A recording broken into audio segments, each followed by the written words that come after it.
Hello, je suis Aline, coach business chez The Bee Boost. Après des années de freelance en tant que retoucheuse photo, je suis devenue coach business et j'aide désormais les entrepreneurs à booster leur entreprise.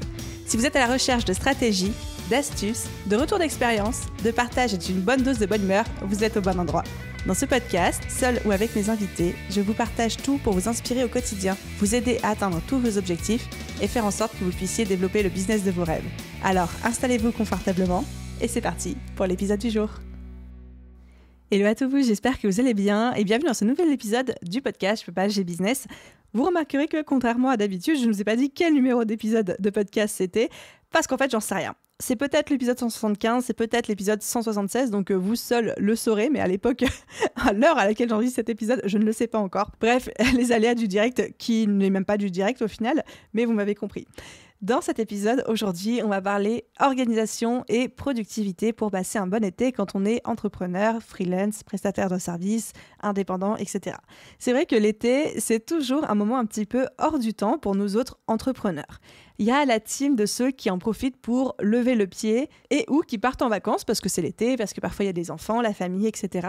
Il y a ceux qui en profitent pour rattraper certaines choses, finaliser des dossiers, prendre de l'avance sur leurs projets.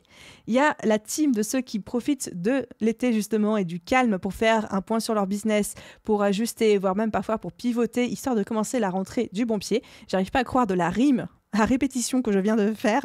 Et il y a ceux qui décident que l'été, c'est une opportunité géniale parce que justement, tout le monde est en vacances pour exploser, pour level up sur le business, pour passer à l'étape supérieure.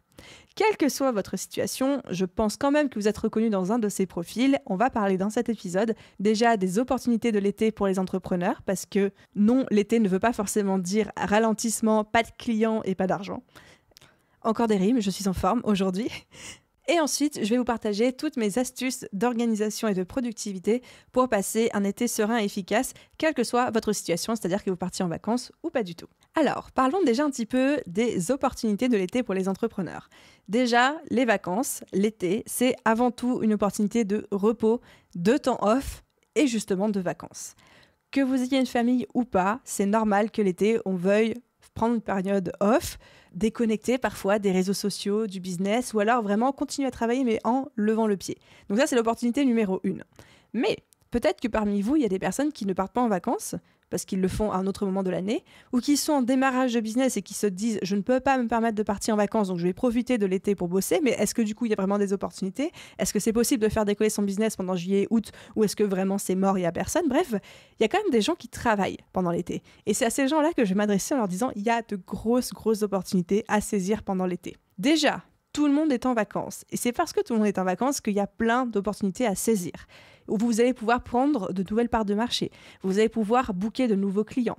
Vous allez pouvoir potentiellement faire un lancement. Tout simplement parce qu'il y a personne en termes de prestataires de services disponibles pour vos clients. Donc forcément, il faut qu'ils trouvent des gens pour prendre le relais sur certaines missions. C'est l'occasion pour vous de rentrer dans certaines entreprises. C'est aussi l'occasion, quand vos concurrents sont en vacances, de prendre un petit peu plus de place sur le marché en termes de présence, en termes de création de contenu, etc.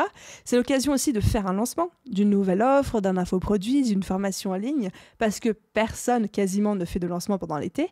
Et j'ai dans mon cercle d'amis, d'entrepreneurs, des personnes qui ont déjà fait des lancements pendant juillet, pendant août, pour qui ça s'est extrêmement bien passé, parce que justement, il n'y avait pas grand monde autour. Évidemment, tout ça est à remettre dans le cadre de votre clientèle, cible, de votre marché, de votre thématique. Mais je reste persuadée que l'été, il y a énormément d'opportunités parce que justement, il y a beaucoup moins de monde. Et quand on me parle du fait que « ah oui, mais il y a moins de monde, ça va pas fonctionner, etc. » Moi, toujours, l'exemple qui me vient systématiquement en tête, c'est celui d'Isabelle Cugnot, donc qui est déjà intervenue sur le podcast, qui est experte en réseaux sociaux et tout spécialement sur LinkedIn.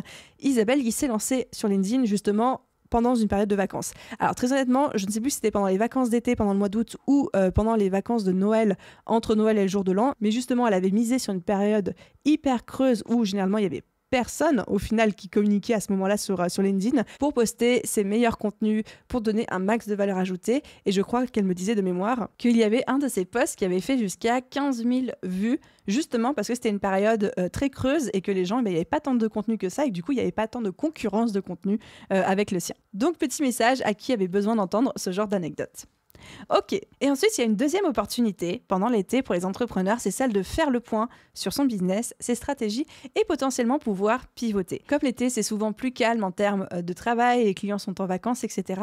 On peut profiter de ce moment beaucoup plus lent pour se recentrer sur nous-mêmes, faire le point sur notre business, sur nos process, se demander est-ce qu'on est toujours heureux sur comment ça se passe, est-ce qu'on est toujours épanoui, est-ce que nos missions nous plaisent, est-ce que ce qu'on fait dans une journée nous plaise, ou est-ce qu'au contraire, on a besoin d'évoluer, d'adapter, d'ajuster, voire même parfois de pivoter pour se réaligner. Et c'est parfaitement normal et parfaitement OK dans la vie d'une entreprise et dans la vie d'un entrepreneur de pivoter très régulièrement son business parce que nous-mêmes, en tant qu'être humain, on grandit, on mûrit, on a des envies différentes. Il y a des choses qui avant nous passionnaient mais qui aujourd'hui on en a fait le tour, on n'en peut plus, on a envie de quelque chose de différent. On a envie de nouveaux challenges, de nouvelles opportunités, de nouvelles occupations. Et donc, clairement, l'été peut faire partie de ces moments où on se pose avec nous, avec notre propre petit nombril et on se demande de quoi j'ai besoin pour être encore plus heureux à la prochaine étape et comment je peux faire peut-être pivoter mon business pour y arriver. Donc, très très belle opportunité, un peu plus introspective. Je sais même pas si ça se dit, mais je pense que oui. Un peu plus introspective de bosser sur son business pendant l'été. Moi, ça m'arrive quasiment systématiquement tous les étés. Je me souviens particulièrement de l'été 2021, qui a été celui où j'ai vraiment énormément réfléchi à la refonte de la BSB Academy. D'ailleurs, j'avais enregistré un épisode de podcast à ce sujet, je vous le mettrai dans la description. Et vraiment, j'ai passé plusieurs semaines à me renseigner sur c'était quoi le